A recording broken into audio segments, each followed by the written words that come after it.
Hey guys! Today we're diving into another truly horrifying case. If you want to support my channel, make sure to subscribe and stay active. It really helps me out. I'd be super grateful for that. Let's get started. In the quiet town of Umuarama, a typical morning unfolded like any other. People were heading to work.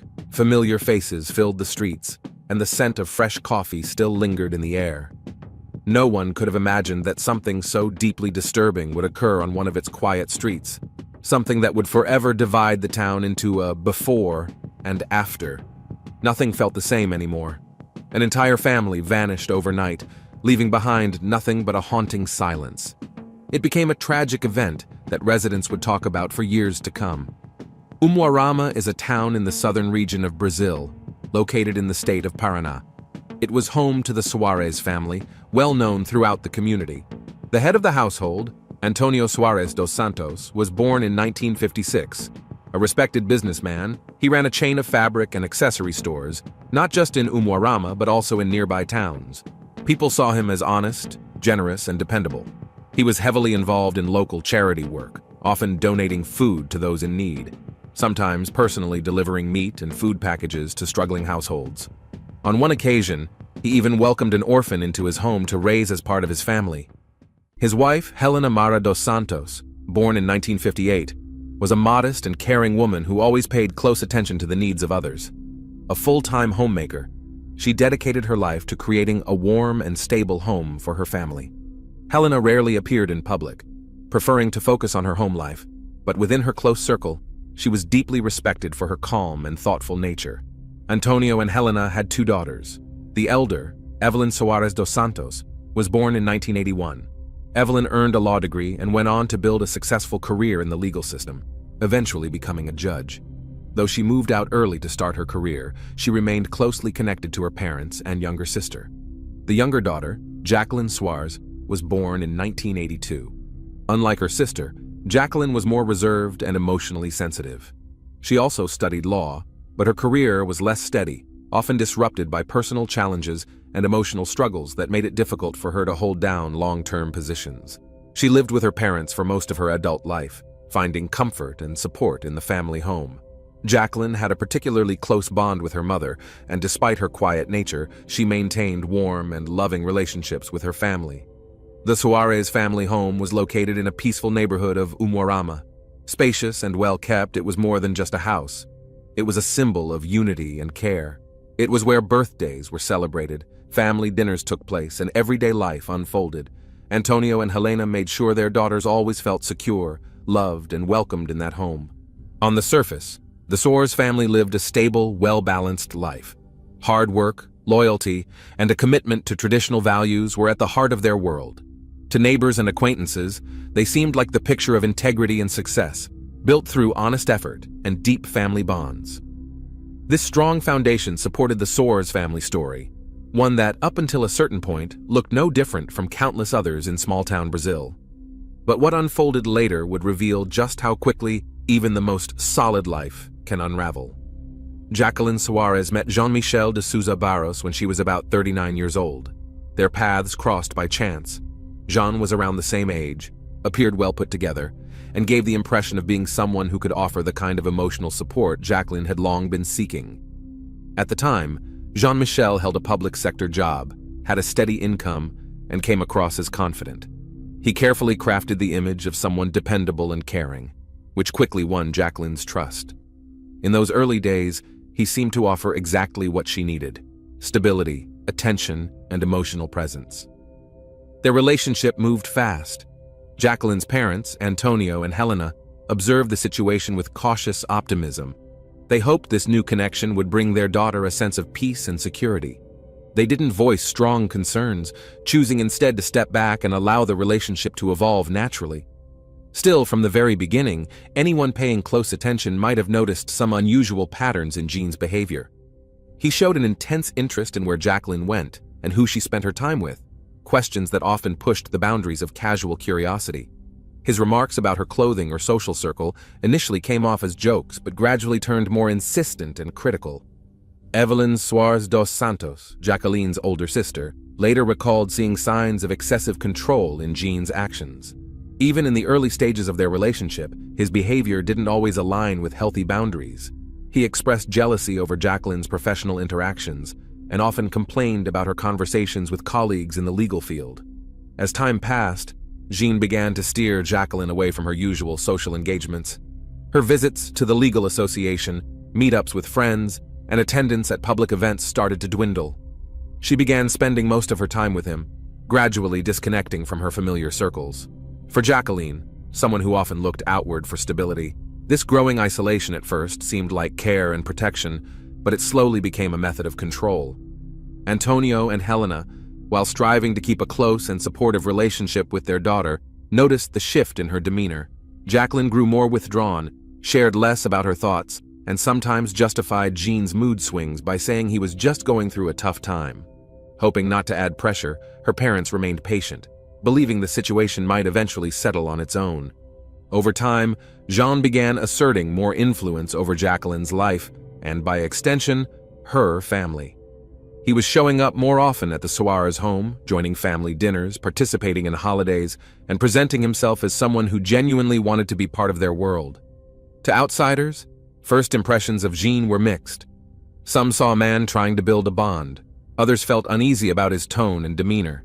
Despite lingering concerns, Jacqueline chose to continue the relationship. After past hardships, the prospect of building a personal life felt meaningful to her. Slowly but surely, Jean-Michel de Souza Barros became a central figure in both her life and the lives of her family. As time passed, Antonio and Helena began to notice changes in their daughter. Jacqueline became more reserved, avoided conversations about her future, and often appeared emotionally drained. Her parents sensed a growing tension, but chose not to confront it directly, fearing that doing so might make things worse. Disagreements between Jean and Jacqueline became increasingly frequent. The triggers were often trivial, yet the arguments quickly turned loud and upsetting. Conflicts were especially common when it came to Jacqueline's professional life, something Jean openly disliked. Even routine phone calls stirred suspicion and jealousy in him. Evelyn, watching the situation unfold, tried to encourage her sister to maintain some level of independence, but her efforts had little effect. Jacqueline became more deeply entangled in a relationship marked by emotional volatility and growing pressure. Though her parents remained supportive, her sense of internal isolation intensified. Inside the Soares household, the once peaceful and harmonious atmosphere grew more strained. Evenings that used to be filled with calm and connection were now disrupted by arguments. Jean's temper and impatience became increasingly apparent, and he no longer held back from expressing frustration, even in front of Antonio and Helena. This deeply concerned the parents, especially regarding their daughter's emotional well-being. Antonio attempted to have open conversations with Jean, offering help or ways to work through issues. But these gestures were often met with cold politeness or subtle irritation. Helena, more attuned to Jacqueline's emotional cues, made a conscious effort to stay close. Yet she recognized how deeply Jean's presence was shaping her daughter's state of mind. At first, the Suarez family hoped the storm would pass. That time would ease the pressure. But instead, every passing day seemed to widen the gap between the life Jacqueline once knew and the one she now inhabited. It became increasingly clear this wasn't just a difficult phase in a relationship, it was the rise of something far more concerning. By the time Jacqueline Suarez and Jean-Michel decided to formally commit, the situation between them had already become strained. Constant arguments, emotional pressure, and overwhelming jealousy left little room for genuine happiness. Still, despite the underlying tension, preparations for the wedding moved forward. From the outset, organizing the ceremony was marked by stress. Once hopeful that marriage might bring a fresh start, Jacqueline now appeared emotionally withdrawn. Her involvement in the planning was minimal. Most of the arrangements were handled by her parents, who tried to support her and maintain a sense of normalcy, even if it was only on the surface. The day before the wedding, a serious incident occurred. Jean had an emotional outburst tied to what he perceived as Jacqueline being unfaithful. The spark? A routine work-related message that he interpreted as a betrayal. His reaction was so intense that it put the entire ceremony at risk. According to those close to the situation, there was even talk of calling off the wedding at the last minute. Antonio and Helena found themselves facing an incredibly difficult decision. On one hand, they were deeply worried that canceling the wedding might worsen Jacqueline's emotional state. On the other, they feared that proceeding with the marriage in such an atmosphere could lead to long-term harm. In the end, they chose not to stand in the way. The ceremony did take place, but it lacked any real sense of celebration. Among the guests, there was a noticeable tension. People weren't smiling. Instead, their expressions revealed discomfort and concern. Many noted Jacqueline's distant demeanor. She barely smiled and moved through the event mechanically. Jean, by contrast, appeared composed. In public, he maintained a calm, respectful image, though those who knew him well sensed an undercurrent of irritation behind his polite exterior. The entire event felt more like a formality than the joyful beginning of a new chapter. In his speech that day, Antonio emphasized the importance of patience and mutual support in marriage. Notably, he avoided traditional expressions of joy or optimism. His words were careful, as though he was trying to balance preserving the moment with voicing concern for his daughter's future. Evelyn, who attended the ceremony, would later recall that a heavy feeling hung in the air from the start of the day. She and other close relatives couldn't shake the sense that things were moving in the wrong direction, that something wasn't right. After the ceremony, the newlyweds returned to Antonio and Helena's home. Originally, the plan had been for Jacqueline and Jean to begin their life together in a separate place. But for various reasons, including financial ones, they stayed in the family home. It was not a joyful decision, but a practical one, and it only deepened the cracks that had already begun to show. Jacqueline tried to adjust to her new reality. She went through the motions, handling daily tasks and avoiding discussions about deeper issues. Jean continued presenting himself in public as a caring husband, but behind closed doors, the tension between them was growing. In the early weeks of their marriage, it became clear that the problems they had faced before hadn't gone away. In fact, living together under the same roof as her parents only made things worse. Small disagreements turned into major arguments. It was becoming obvious that the relationship, rooted in dependency and emotional pressure, had little chance of healing. After the wedding, Jean fully settled into the Soares household. At first, it was expected that he would contribute to the family's expenses, but that didn't happen. Jean soon quit his public sector job, claiming he wanted to start his own business. But after stepping away from his job, he didn't take any real steps in that direction. In practice, all financial responsibilities fell on Antonio and Helena. They now supported not just Jacqueline, but also her husband. Jean, without a steady income, showed no urgency about changing his situation. He spent his days mostly idle, showing little interest in finding work or developing a business. Antonio, a man who had built his life on discipline and responsibility, struggled to understand this behavior. It became a quiet source of tension in the home. He tried to gently raise the issue of financial independence, even suggesting possible business ventures Jean could pursue, but Jean responded only with vague promises and excuses. Eventually, Jean approached Antonio with a specific request: financial support to start a sewing supply store. He asked for 30,000 reais, claiming this investment would secure financial independence for both him and Jacqueline. Despite his reservations, Antonio provided the money, hoping that this gesture might finally bring some stability. Instead of investing in a business as promised, Jean used the funds to buy himself a car. This move deeply disappointed Antonio and Helena. Their trust had been broken, but they chose not to escalate the situation right away, hoping to avoid open conflict for Jacqueline's sake. With the car purchase, Jean's reliance on the family only deepened. He continued living off his in-laws, showing no real motivation to change his circumstances. The financial burden on Antonio grew heavier, and the family's respect for Jean steadily declined. Evelyn, watching all this unfold, voiced growing concern about how Jean's inactivity and dependent attitude were affecting the household. She tried to explain to Jacqueline how important it was to establish financial independence, but her efforts seemed to have little impact. Emotionally tied to Jean, Jacqueline often defended his lack of action. She would tell her parents he just needed time to adjust, that he was still recovering from the stress of his previous job, and that his future plans were still unclear. Her attempts to smooth things over only made the situation worse. Over time, arguments in the Soares household became more frequent. The reasons varied, but the pattern remained. Jean-Michel would become irritable, demand control, and resist any form of compromise. His behavior created constant tension, gradually eroding the home's once warm and welcoming atmosphere. Helena, who had initially tried to keep the peace, now felt increasingly anxious about her daughter's safety and the family's stability. She noticed John's angry outbursts were becoming less predictable. During one argument, he slammed a door so forcefully that it broke.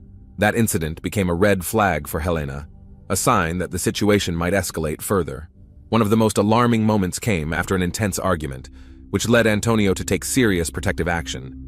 He insisted that Helena and Jacqueline temporarily leave the house and stay at a hotel. While they were gone, he changed the locks. This was a desperate move, meant to restrict John's access to their home and restore a sense of control. Jean saw Antonio's actions as a betrayal. Rather than reflecting on his own behavior, he continued to blame everyone around him for the growing conflict. His aggressive reactions, refusal to acknowledge fault, and unwillingness to change made peaceful coexistence impossible. Despite Antonio's efforts, the problem wasn't resolved. Jacqueline, still under Jean's emotional influence, wanted to preserve the relationship. She pushed for her husband to return home, asking her parents to give him another chance. This conflict between her wishes and the very real threat to their family's safety put Antonio and Helena in a painful and complicated position. The fear for Jacqueline's future continued to grow. Helena, in particular, felt the weight of the situation more intensely. She confided in Evelyn, admitting she no longer felt safe in her own home. And yet, taking firm action was difficult. Any attempt to create distance between Jean and the family was seen by Jacqueline as an attack on her personal life. On August 8, 2021, Father's Day in Brazil, the atmosphere inside the Suarez family home reflected a sense of tradition. Celebrating holidays had always been an important part of their life, and even amid growing tensions, they tried to maintain a sense of normalcy. The morning passed quietly, with no indication of what was to come. Jean-Michel, who by then was no longer living with Jacqueline or her parents, unexpectedly showed up at the house. In his hands, he carried a package, which he offered to Antonio as a Father's Day gift. The visit appeared to be a peace offering, a gesture of reconciliation. Jean's demeanor was composed, and he went out of his way to appear courteous and polite. Antonio and Helena accepted the gift with polite restraint.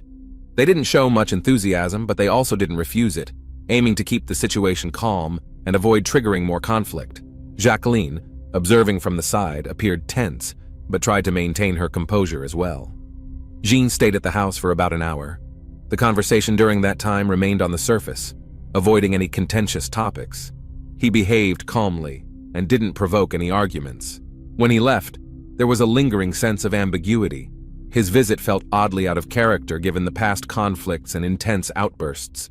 The seemingly peaceful gesture didn't match the gravity of the unresolved issues that had been building for months. But no one suspected that this day would be the last normal one they would ever experience. What looked like an attempt to make peace was, in truth, hiding something far more serious.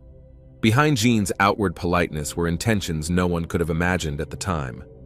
On the morning of August 9, 2021, the Suarez residence appeared calm from the outside.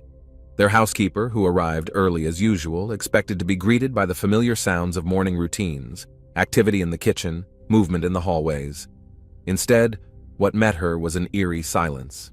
No one responded to her greetings. As she walked further into the house, something felt wrong. Then she saw it, a scene that left her frozen in place. In the dining room, she found Antonio and Helena, both unresponsive. Their position and the state of the room immediately indicated that something violent had taken place. Without hesitation, she contacted emergency services. Police arrived quickly. A preliminary assessment found no signs of forced entry. All doors and windows were intact. The house appeared orderly, except for the dining room, where the scene was centered. Forensic experts determined that Antonio and Helena had suffered a sudden and brutal assault. Both had sustained multiple injuries focused around the head, neck, and chest. The trauma was caused by both blunt and sharp objects, though the exact weapon could not be confirmed. There were no clear signs of defensive wounds, leading investigators to believe the attack was swift, and the victims had no chance to react or escape. Jacqueline Suarez was found upstairs in the bathroom. Unlike her parents, her injuries were far more severe. She had multiple stab and slash wounds, likely inflicted with a sharp blade. The nature of her injuries suggested sustained force, pointing to a possible personal motive behind her attack. The number of wounds on her body was significantly greater than those found on Antonio and Helena. The scene inside the house was deeply disturbing. Investigators documented every detail, photographed the rooms, and collected potential evidence. It was immediately clear that the crime had taken place indoors, and that the victims hadn't resisted or been attacked from the outside. Shock rippled through everyone who entered the scene. Even seasoned officers remarked on the unusually intense level of aggression and how carefully the aftermath had been concealed. An official investigation was launched, aimed at uncovering exactly what had unfolded in that home during the night. Police quickly reached the conclusion that the individual responsible for the crime was familiar to the victims, and had likely not raised any suspicion upon entry. The lack of struggle and the undisturbed nature of the house supported the theory that the attack had been sudden and deliberate. Investigators began questioning the closest relatives, friends, and acquaintances of the Suarez family. Their main goal was to identify who had recently been in contact with Antonio, Helena, and Jacqueline. During the interviews, one name stood out: Jean-Michel de Souza Barros, Jacqueline's former husband, had been seen at the house just one day before the tragedy. His visit took on a new significance. Jean had brought a Father's Day gift for Antonio, spent about an hour inside the home, and then left. This detail quickly made him a central figure in the investigation. His behavior that day, as well as his actions in the hours that followed, became a key focus of scrutiny. Soon, investigators discovered that Jean hadn't returned home immediately after visiting the Suarez family. Statements given by his mother regarding his whereabouts that evening raised doubts. These inconsistencies, along with the absence of any signs of forced entry at the crime scene and other circumstantial evidence, deepened suspicions. By this stage in the investigation, law enforcement had concluded that the crime had likely been committed by someone within the family's inner circle. To verify Jean's alibi, police began reviewing footage from surveillance cameras located throughout the streets of Umuarama. Particular attention was given to routes near the Suarez residence and surrounding neighborhoods. The video analysis confirmed that Jean's car had been seen in the area around the Suarez home on the day of the incident. One camera showed his vehicle heading to another part of town afterward, where it stopped near a storm drain. The footage captured a man matching Jean's build exiting the car, approaching the drain, and tossing something inside. At the same time, investigators analyzed data from the phones of both the victims and the suspect. Jacqueline's phone had a tracking app installed, which could detect the location of associated devices. The data revealed that on the day of the incident, Jean's and Jacqueline's phones were logged at the same locations during several key moments, strongly suggesting they were in close proximity. Not long after that, Jean's phone suddenly stopped transmitting location data. Investigators believed this was a deliberate move to obscure his movements. Based on the surveillance footage and phone data, police headed to the location where Jean was believed to have discarded something. Upon inspecting the storm drain, they recovered 2 mobile phones, belonging to Antonio and Helena. Jacqueline's device was not found, adding complexity to the reconstruction of events. The discovery of the phones in the drain became a critical piece of evidence. It clearly showed an attempt to dispose of potential evidence immediately following the crime. The act appeared methodical, indicating that the suspect may have planned his steps in advance. Each of these findings was carefully recorded and preserved by investigators. According to investigators, it was believed that the weapon used in the crime was a sharp object, possibly a knife or a similar tool. However, the exact type couldn't be confirmed, as the item itself was never recovered. Evidence suggested that different types of force or possibly different objects had been used, or that the same object was utilized with both its blunt and sharp sides. Jean's earlier statements soon began to conflict with the objective evidence. He had claimed that after leaving the Suarez home, he immediately went to his mother's house. However, messages found on his mother's phone painted a different picture. She had been asking him where he was at the time he claimed to have already arrived. Jean denied any involvement in the events. He stated that his visit to the Suarez family was solely to deliver a Father's Day gift and that he left soon afterward. He claimed that he learned about the tragedy from the news.